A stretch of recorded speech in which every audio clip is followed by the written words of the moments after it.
In the last video, we spoke about why people hesitate to buy health insurance in the first place. Now let's talk about a different, equally painful group, people who did buy health insurance and still ended up regretting it or discontinuing it after a few years. If you've ever thought, I took a policy and still had to pay so much from my pocket, I paid premiums for years, nothing happened, and then I stopped, and then something happened, the premium has become too high now, I can't continue this, you're not alone. I see these patterns again and again in my work. And I want you to see one thing clearly, in most cases, people are not regretting the idea of health insurance. They are regretting the way it was set up and how it behaved. Let's look at 3 very common regret stories. 1. The cheapest policy trap. The first story goes like this. Someone is told, you must have health insurance. They Google a bit, ask a few people, or speak to an agent. The focus quickly becomes, what is the cheapest policy I can get? They end up taking a low sum insured, with minimal features, often without understanding sublimits, room rent caps, co-pays and exclusions. On paper, they feel good, okay, done. I have health insurance. The premium is low. I'm covered. Years later, a real hospitalization happens. The total bill is, say, 6 lakh rupees. They discover, the room they chose is above their plan's room rent eligibility, so other costs get proportionately reduced. Some items are not covered. Their sum insured is simply too small for a serious event in a decent hospital. The insurer still pays something, but there is a big gap between the hospital bill and what the insurance company settles. The rest comes from their pocket. Emotionally, what do they feel? Insurance is useless. I was paying premiums for this, I got cheated, but if you look at it objectively, what really went wrong? The cover amount was too low for their city and lifestyle.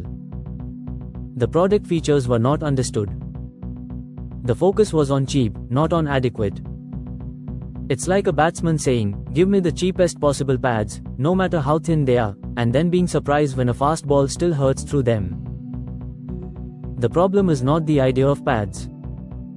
The problem is that he chose gear not suited to the speed of the bowling. 2. The nothing happened, so I stopped story. The second regret story is very painful and very common. Someone buys a decent health insurance policy in their 30s or early 40s. For 3 to 5 years, nothing major happens. They don't claim. Every year at renewal time, they think, again this premium, nothing happened last year, I could have used this money for something else. 1 year, due to some cash flow pressure or frustration, they decide, let me stop, I'll restart later if needed. They discontinue the policy. For a couple of years, life is normal. No big health event. They feel smart, see, I stopped and nothing happened, I was right.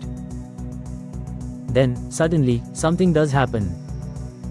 A big surgery. An accident. A serious illness. Now there is no active policy. No continuity. No waiting periods already served. They have to pay everything from their pocket, or worse, they try to buy insurance after the diagnosis and realize it's either not possible or comes with heavy restrictions. At that moment, the regret is huge. Not just about money, but about the decision to stop. What went wrong here? The person treated health insurance like a yearly investment decision instead of a long-term protective layer. They did not understand the value of continuity and having waiting periods behind them. They judged the policy purely on claim-free years, not on the risk it was quietly covering. A batsman doesn't say, I haven't been hit for the last 6 overs, let me remove my helmet now to save some discomfort. He knows the next ball can still be a bouncer. Stopping a well-structured policy because nothing happened is like taking off your helmet in the middle of the innings. 3. The premium shock after 50 to 55 story. The third regret story usually shows up around age 50 and beyond. Someone buys health insurance in their 30s or early 40s and continues it. Over the years, the premium goes up gradually due to age band changes and revisions. They grumble, but they pay. Then, at some point in their early 50s or 60s, they see a sharp jump, either because of age band movement, or because the insurer has revised premiums across the board, or because their health profile now has added risk. Suddenly, the new premium feels heavy compared to their current income or other expenses. They feel cornered. This is too much. How will I pay this after retirement? Maybe I should reduce cover, or cancel and take something cheaper. Some people actually drop their cover at the exact stage of life where they are more likely to need it. Again, the regret is deep, especially if a hospitalization comes a few years later. What went wrong? When they first bought the policy, there was no long-term strategy for funding premiums. Nobody told them clearly, premiums will rise over time. You need a plan so that your future self isn't under pressure. It was treated as, let's just take something for now and we'll see later. Later eventually arrived. And it wasn't pretty. This is exactly one of the problems the Premium Freedom Blueprint is built to solve. We acknowledge that premiums will rise and we design a structure where, over 7 or 12 years, your investments start taking over the role of paying that premium, so you are not forced to drop cover when you're older. The common emotional layer, feeling cheated, under all these stories is a strong emotional layer. I did the responsible thing, and still I feel cheated. They bought a policy and still had a large out-of-pocket payment. They paid for years and then stopped just before trouble. They stayed loyal to a policy and then got hit by a premium shock at 55. When people feel like this, they don't just blame the product or the company. They start to blame the entire concept of health insurance. They say things like, health insurance is a scam. These companies never pay properly. Better to just keep money in my account. I understand that anger. But I want you to see the pattern clearly. In almost all such cases, the concept of insurance did not fail them.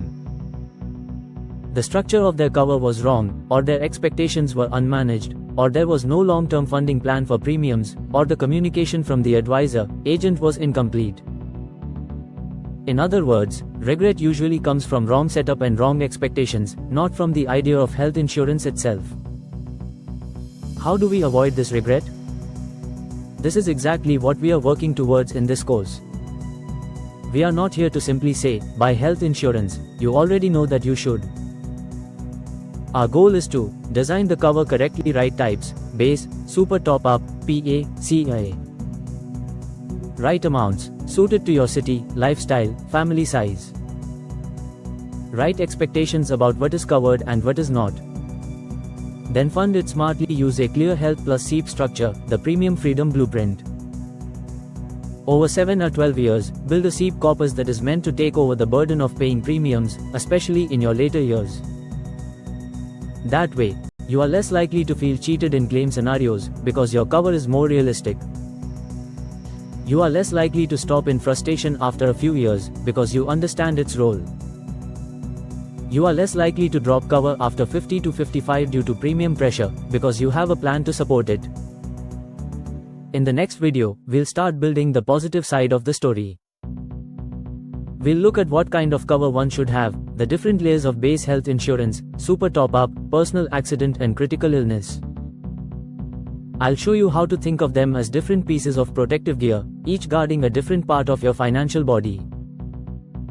Once that foundation is clear, we'll move on to how much cover you need and how the calculator will help you.